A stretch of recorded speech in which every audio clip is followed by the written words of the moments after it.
১ জানুয়ারি থেকে নতুন বেতন তালিকা কার্যকর। নবম পে স্কেলের চূড়ান্ত ঘোষণা। বিস্তারিত ভিডিওতে। ১ জানুয়ারি থেকে নতুন বেতন তালিকা কার্যকর। নবম পে স্কেলের চূড়ান্ত ঘোষণা ড ইউনূসের। সব গ্রেডে বেতন ও ভাতা বৃদ্ধি, পেনশন ভাতা ১০০%। থাকছে বিস্তারিত আপডেট। আসসালামু আলাইকুম। আপনি যদি একজন সরকারি চাকরিজীবী হয়ে থাকেন তাহলে ভিডিওটি আপনার জন্য। ভিডিওটি স্কিপ না করে সম্পূর্ণই দেখতে থাকুন। দেশের সরকারি কর্মকর্তা কর্মচারীদের জন্য এসেছে বহুল প্রতীক্ষিত ও গুরুত্বপূর্ণ সুখবর। আগামী ১ জানুয়ারি থেকে নতুন বেতন তালিকা প্রকাশ করা হচ্ছে। আজ এ বিষয়ে চূড়ান্ত ও শেষ ঘোষণা দিয়েছেন ড মোহাম্মদ ইউনূস। এই ঘোষণার মধ্য দিয়ে সরকারি বেতন কাঠামো নিয়ে দীর্ঘদিনের আলোচনা ও অপেক্ষার অবসান ঘটল।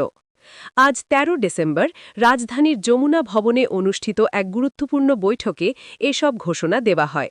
বৈঠকে সরকারের উচ্চ পর্যায়ের নীতি নির্ধারক, অর্থ মন্ত্রণালয়ের প্রতিনিধি এবং সংশ্লিষ্ট দপ্তরের ঊর্ধ্বতন কর্মকর্তারা উপস্থিত ছিলেন।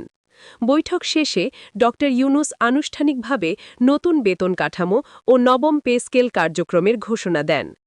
ড ইউনূস জানান, আগামী ১ জানুয়ারি থেকেই নবম পে স্কেল কার্যক্রম শুরু হবে এবং একই সঙ্গে নতুন বেতন তালিকা কার্যকর করা হবে। নতুন বছরের প্রথম দিন থেকেই সরকারি কর্মকর্তা কর্মচারীরা নতুন বেতন কাঠামোর আওতায় বেতন পাবেন বলে তিনি নিশ্চিত করেন। এই নতুন বেতন কাঠামোর আওতায় সব গ্রেডে বাড়তি বেতন যুক্ত করা হয়েছে। সরকার সিদ্ধান্ত নিয়েছে বর্তমান বাজার পরিস্থিতি, দ্রব্যমূল্যের ঊর্ধ্বগতি এবং জীবনযাত্রার ব্যয় বিবেচনা করে বেতন বৃদ্ধি করা হবে। ফলে কর্মচারীদের মাসিক আয়ে সরাসরি ইতিবাচক প্রভাব পড়বে বলে মনে করা হচ্ছে। নতুন পে স্কেলের আরেকটি গুরুত্বপূর্ণ দিক হল সব ব্লেডে ভাতা বৃদ্ধি। বাড়ি ভাড়া ভাতা, চিকিৎসা ভাতা, যাতায়াত ভাতা সহ বিভিন্ন আনুষঙ্গিক ভাতা বাড়ানো হচ্ছে। এতে করে সরকারি কর্মকর্তা কর্মচারীদের সামগ্রিক আর্থিক সুবিধা উল্লেখযোগ্যভাবে বাড়বে। ড ইউনূস বলেন, সরকার চায় কর্মচারীরা যেন ন্যায্য বেতন পান এবং সম্মানজনক জীবনযাপন করতে পারেন। তিনি বলেন, কর্মচারীদের কল্যাণ নিশ্চিত করা গেলে প্রশাসনিক কাজ আরও গতিশীল হবে এবং জনগণ উন্নত সেবা পাবে।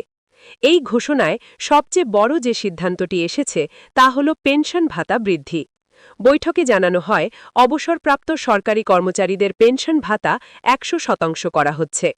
অর্থাৎ পেনশনভোগীরা আগের তুলনায় দ্বিগুণ সুবিধা পাবেন। সরকারের এই সিদ্ধান্ত অবসরপ্রাপ্ত কর্মচারীদের জন্য একটি বড় স্বস্তির বার্তা হিসেবে দেখা হচ্ছে। ড ইউনূস বলেন, যারা দীর্ঘদিন রাষ্ট্রের সেবায় নিয়োজিত ছিলেন, অবসর জীবনে তাদের আর্থিক নিরাপত্তা নিশ্চিত করা সরকারের নৈতিক দায়িত্ব।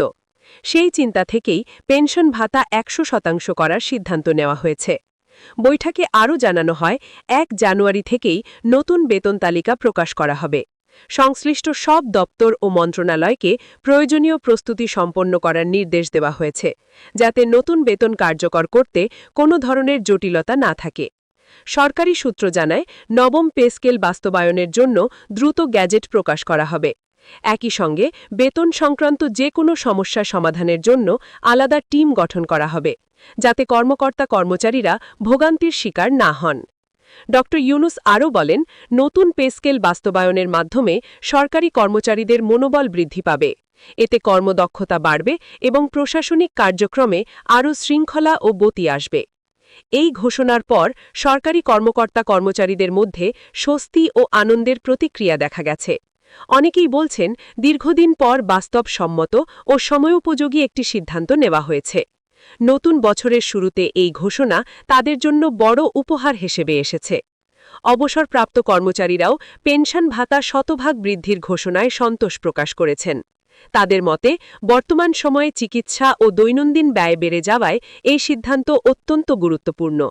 সব মিলিয়ে বলা যায়, ১৩ ডিসেম্বর যমুনা ভবনে দেওয়া এই ঘোষণা সরকারি কর্মকর্তা কর্মচারীদের জন্য একটি যুগান্তকারী সিদ্ধান্ত। ১ জানুয়ারি থেকে নবম পে স্কেল কার্যক্রম শুরু হওয়ার মাধ্যমে বেতন, ভাতা ও পেনশন ব্যবস্থায় বড় পরিবর্তন আসছে। নতুন বেতন তালিকা, বাড়তি বেতন, সব ব্লেডে ভাতা বৃদ্ধি এবং পেনশন ভাতা ১০০% করার সিদ্ধান্ত সরকারি কর্মচারীদের জীবনমান উন্নয়নে গুরুত্বপূর্ণ ভূমিকা রাখবে বলে আশা করা হচ্ছে।